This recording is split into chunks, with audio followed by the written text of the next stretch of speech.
Shri Guru Bhyo Namaha. Am I audible? Can you hear me? Can you hear me? We are able to hear you loud and clear. Thank you. Oh, thank you. That's it. Shri Guru Bhyo Namaha. Pranams at the lotus feet of Shri Sadguru Jnanananda Saraswati. Pranams also to Guru Bhai Swami Shri Hari Prasad. I apologize for not making myself physically present there. Man proposes, goddess forces. Due to severe asthma, I was stopped from traveling. And therefore, there's a virtual presentation. I see several familiar faces. I see Professor Paneerselvam, Mahesh, Chandrasekhar, several of my friends there. I would have loved joining you all, but my poor breath and the ill health doesn't permit me to travel. But the topic that Swamiji has chosen fascinates me so much that I couldn't resist but venture despite my poor breath. Right education as key to peace is something, at the outset may seem tautological because no one can debate on it. It's not a topic of debate, particularly in a country like India where we all agree, as the welcome speaker was saying, that we have been debating on value education for quite some time, though very, very little. A lot of breath, a lot of ink has been spent, but we must all acknowledge, and we are all responsible for it. No one can shed the responsibilities. Very little has been achieved on it. And I take the primary responsibility as an academic who has served the nation for more than 28 years. I could do very little, though I have done my contribution at the personal level. But at the organizational level, things are very, very hard. We will come to that. So, right education is the key to peace, I see. Despite being a tautological assertion, because there is no topic for debate and no one ever entertains doubt on it, but that nevertheless, it conceals within it two important issues. The first issue is what's right education, and the second is how does it root to peace.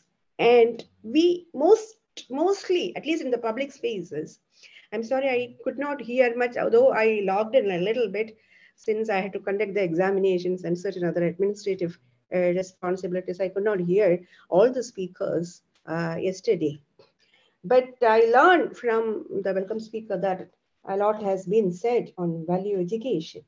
But then, at least in the public space, there is wrong ideologies been spread on how right education brings peace. Probably I'll address this or rather focus on this, how it is linked, how the right education is linked to procure peace in the society. So friends, it's a topic that I always slip into as like any other academic in our country, that you cannot resist but engage discussion on it, formally as well as informally.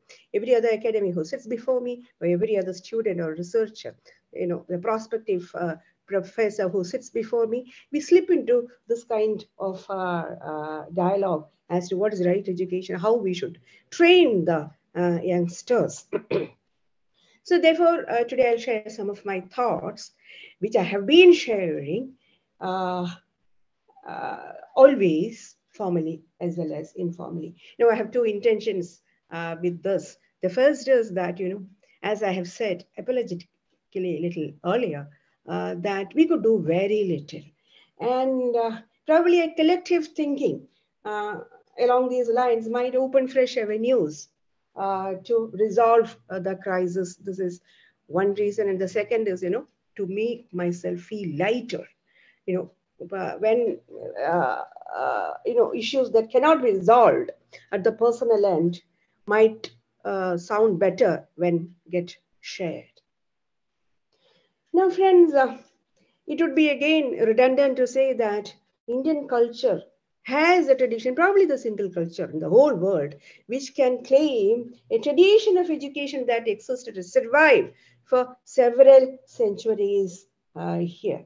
It was refined, revamped, modified, contextualized, time to time in neat intervals. And that is why it has survived for several centuries. And here, what's peculiar about Indian education is that here disciplines survived in joint families. You know, this is not what I've said. Tagore, Rabindranath Tagore said that here in India, disciplines survived in joint families. There were no watertight compartmentalization between, say, for instance, Vyakarana Shastra and mathematics. The grammar and the mathematics were disciplines that were tightly linked together. And philosophy was always at the center stage. It had several roles, despite engaging critical reasoning as well as doing darshana, the anvikshiki and the darshana, the two sides of philosophy. It also had to mediate between the disciplines, coordinate them, orient them, provide them value goals to all the disciplines. A discipline just cannot survive by itself. This is what is happening with science and technology today. Some 2-3 decades back, we used to hear science, the need for science to get value loaded, but today no one speaks about it because I do not know. These are larger issues that I don't want to step in. So value orientation to discipline. Why technology has to be practiced? Or what are the values that one will have to imbibe while engaging in technology? So these were all the functions of philosophy. And I can model an institution, an ideal institution, how higher education should survive or function. And that is the ancient Nalanda. This is the best example. And if you know, I can speak for hours and hours together on Nalanda. They had a very strict entrance examination. It seems scholars used to stand on the both sides of the stairs, and then as the student climbs every step, there were questions were raised, and then if he is able to answer, then he can climb further and then pass out the entrance. And once he has been enrolled, he is the responsibility of the institution. And the funding and the well-being of the institution is the responsibility of the state and everyone who resides, the responsibility of the society as well.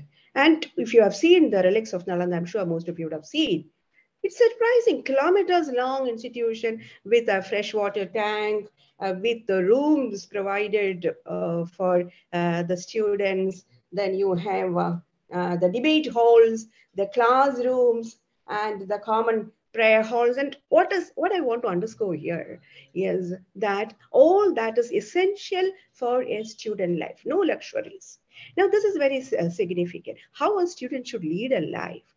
Kakadrishti, kakacheshta, bagadhyanam, shwana nidra, tadhaivacha, alpahari, brahmachari. So this shwana nidra and alpahari, everything to the minimum, essential, is the principle for a student life. Now, these ancient centers of education was thus the temples where the young, the promises of the future were chiseled, polished, trained, and molded and made golden. And mind you, the whole exercise of this training was done away from the gaze of the society. It was a private exercise and kept away from the society. Quite like, let me give you an example. Think of a sculptor who is molding a sculpture. Now, when he is doing the exercise of molding, he hides everything. It is not for the public gaze because it's a private exercise. And nobody, even by sight, should not tamper it. This is the principle, quite like that. The training exercise should be kept away from the society, and it should be undertaken in a meditative mode by the trainer as well as the trained. And the funding was lavish, and the state sought the responsibilities. And you know that Nalanda masters and the vice chancellors, great people like Dinaga, Dharmagurti, whenever they used to go for debate and they used to get huge fundings and they were sannyasins. So they used to spend all that money for the well-being of the institution. And so also the kings and the rulers. And what is most important is that students had no duties towards the society. Their single duty was to mold them, perfect them. And that is the time, the studentship is the time for self preparation or self making. And they had no duties to the society, but the society had all duties towards them. And I see it as the right way of upbringing. Today, you see, you look around and then you will see. I'm also a university professor. I know what's happening around the student unions. Wrongly misperceive themselves as agencies socially responsible. No, not at all.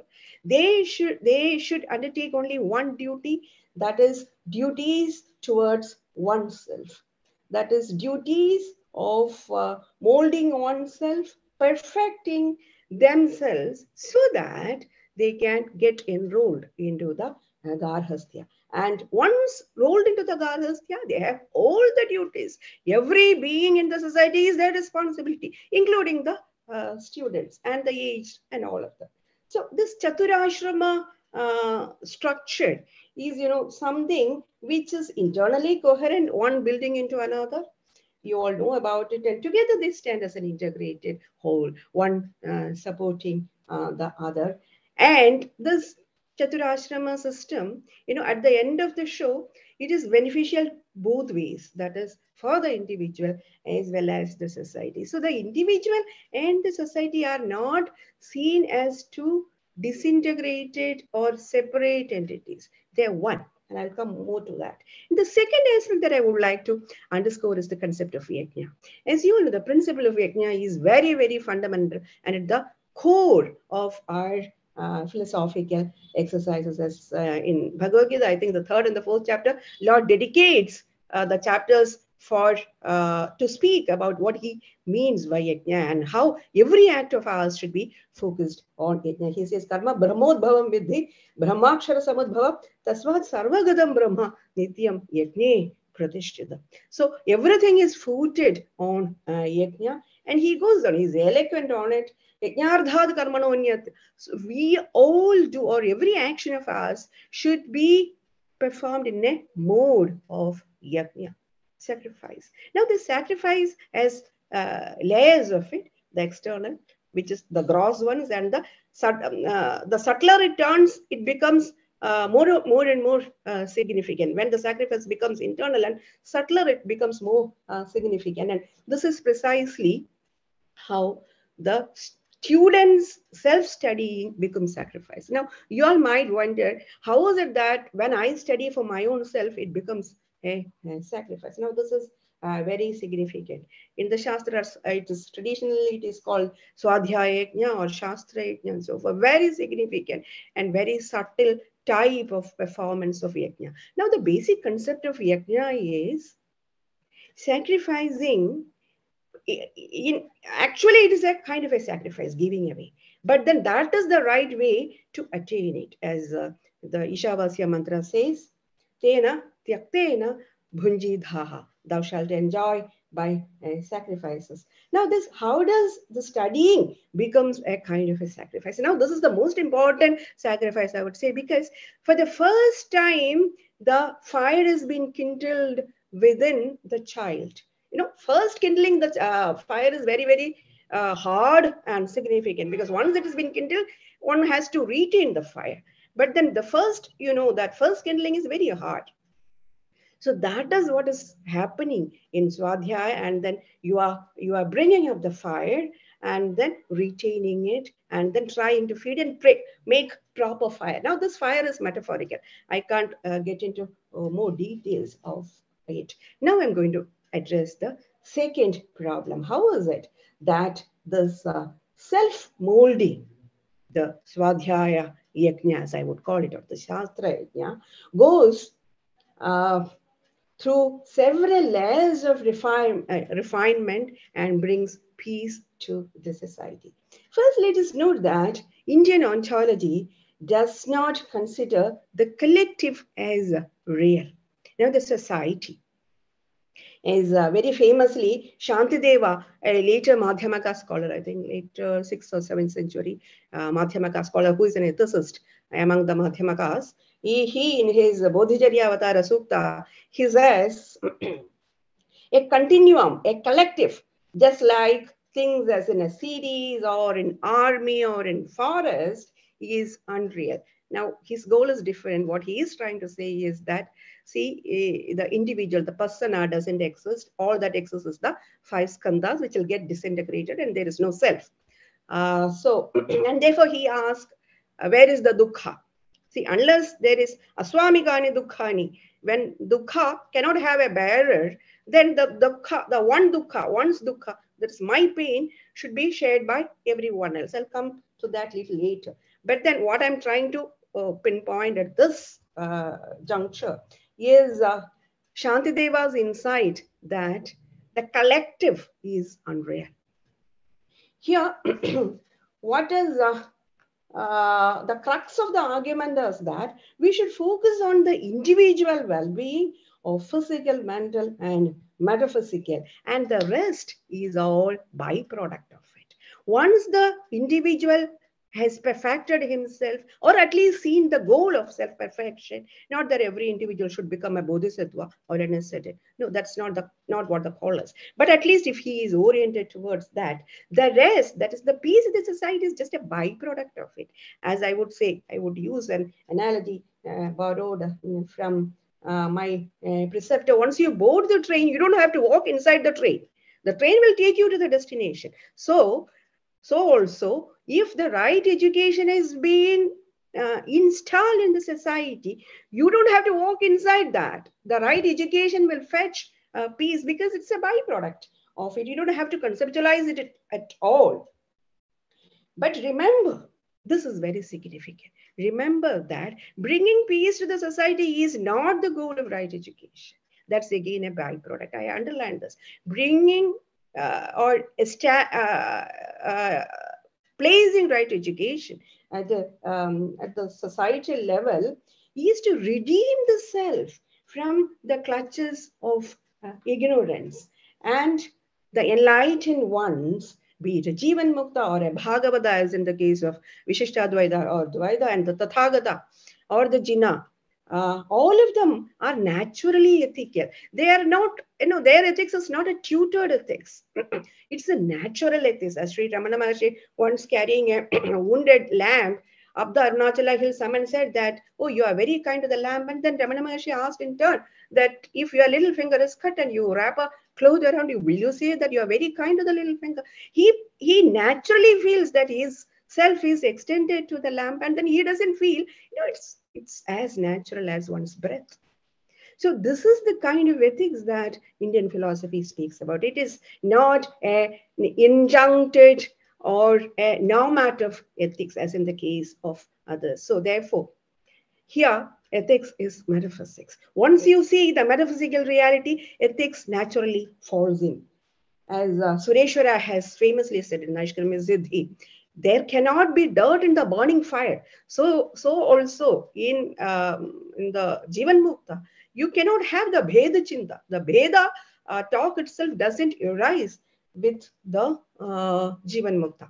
But Jivan Mukta's goal is not to bring in peace to the society. It is a byproduct. It will fall in. Now, I'm not again arguing that every other person that you see in the street will be a Jivan Mukta or can be a Jivan Mukta. Not necessary either. Bring in right education. Give them right orientation. The rest will fall in place. So in Mahayana tradition, there is a depiction of how the right understanding. I'm trying to expand a bit of how the metaphysics slip into ethics, and then I'll wind up. In Mahayana tradition, there is a depiction of how the right understanding of reality, that is that the real is Swabhava Shunya. In Mula Madhyamaka Karika, Nagarjuna beautifully speaks about the nature of the absolute reality and the nature of the empirical world. The absolute reality is Swabhava Shunya. It is Chatushkoti. It Vinirmukta transcends the Chatushkoti, the four possibilities of logic, and it is acausal, it is atemporal, as today's quantum physics Mahesh knows things better. So it is acausal, it is atemporal, and the empirical is pratitya samutpanna. This being asmin sati idam bhavati. This being that arises. So there is the causation is pratitya samutpanna. It looks apparently that one thing causes another. There is no real causation as such. This is what the master Nagarjuna speaks about. So this insight that the real is Swabhava Shunya, the real is Chatushkoti Vinirmukta, the real is acausal and atemporal, and the empirical is Pratitya Samutpanna, brings in compassion, a natural compassion towards every other being that you meet. I do not know whether I have time to speak about a word, or there is a great poet in Malayalam called Kumaranashan who has written a work called Karuna, in which he speaks about the life of a Ganika, Vasavadatta. I'm sure you all would have heard of it. Vasavadatta Ganika was enchanted by the beauty of Upagupta, who's a monk, Buddhist monk. She sees him on the street, and then she calls him up. Then he says, "I'll come later."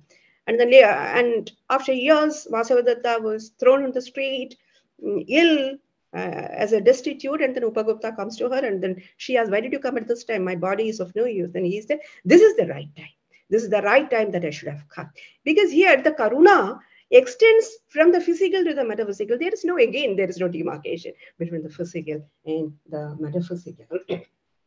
So why these Tathagatas have so much of compassion towards them? Because they see that causality is apparent. It is not that she has done so and so wrong things and therefore she has been thrown onto the street. We evaluate it in that fashion, because the one who sees the pratitya samutpannatva, the 12-arrowed wheel and one being stuck to it, doesn't see an immediate link from the effect to the cause. I have no time to explain on that.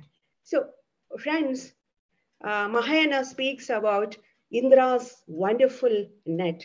I'll quickly speak about this metaphor and then the implications of it.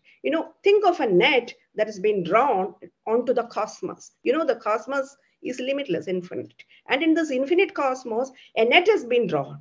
And with, that stones are tied onto every end of the net so that it hangs proper. So at the end of every net, every corner, there is a jewel been hung. And what is the uniqueness of this jewel is that in every single jewel, which is again infinite number, all other jewels are being reflected. Now the suggestion is that the world is interrelated. Now, Shantadeva says that presume that there is a fleck of red, that is some dukkha, some ailment in one part of one single jewel that gets reflected in the whole of other jewels, because everything gets reflected in one. Now this mirroring, Ramachandran, contemporary consciousness research, has spoken about this mirror neurons. So this mirroring, that that's been something proved, and all of us know, if somebody pulls a face and sits before you, immediately it falls onto yourself, and it depends on how transparent you keep yourself.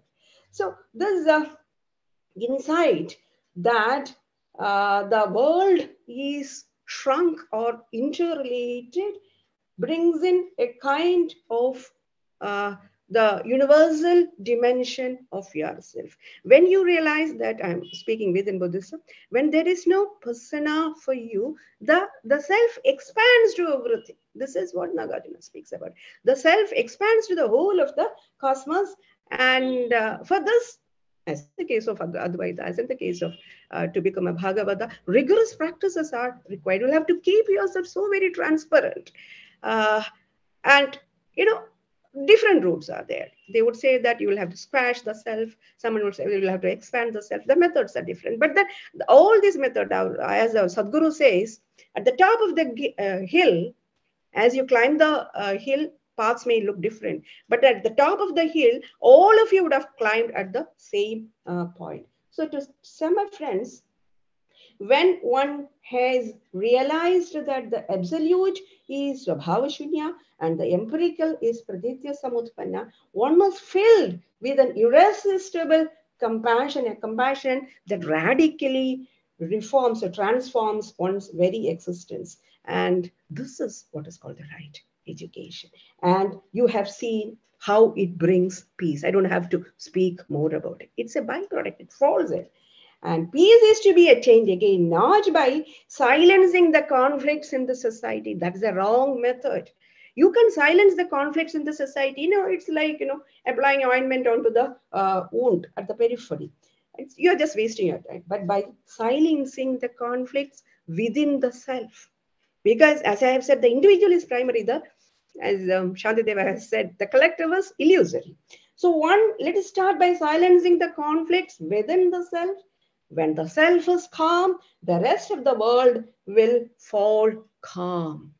As Lord Krishna has said, Esmano dvijade logo, logano dvijade chayaha, harsha marsha bhayo dveger, mukto yasachame priyaha, sthita prajna lakshanaha. That is, Siddha Prajna is one who doesn't provoke the world and do not get provoked by the world in turn. So to sum up, I'm not a Jiddu Krishnamurti fan, but nevertheless, something which Jiddu has said has attracted me. He said that violence starts at the individual level. Violence, you all see that there is violence at the society. Is it society by violence? Society cannot create violence. The violence starts at the individual level and still very subtly at the epistemic level. You know how violence starts. I'm an epistemologist professionally. Therefore, let me speak about the incoherent doxas that one may these days entertain. Doxas means the beliefs. When you have incoherent beliefs, at one, you are an irreligious, excuse me, scientists. But those scientists, I've met many, they say that we are very religious, but nevertheless, science, officially we are different personas. So now, incoherent doxas. Incoherent doxas brings difficulties for you primarily, and then that gets reflected in the society. This is what Jiddu is trying to say. So violence starts at the individual level, epistemic level, and it develops metaphysical hues and gets reflected in the society, has its practical extensions. And therefore, I would like to appeal to the august audience here, to the enlightened people here, yes, that let's not get ashamed to speak about the actual status, that we need to focus, we need to get back to our tradition and speak that the focus should be at the individual level, and that has to start at the primary level itself. And as I have said, apologetically, we could not do much. We have been speaking, I have spoken the same thing in several platforms, but I could do very, very little. Though I do know I have raised a global forum for young philosophers to train academic philosophers in the fine mood, because if you appoint one wrong assistant professor in a university, you're spoiling 10 generations. As someone has wisely said, I think the NAC chairman, very wise statement. So let us all realize the responsibilities and train the young for the present as well as to the future. Thank you very much for permitting me to share some of my thoughts. In fact, the burning thoughts and apprehensions about current education and my inability to translate them at the policy level. Thank you so much.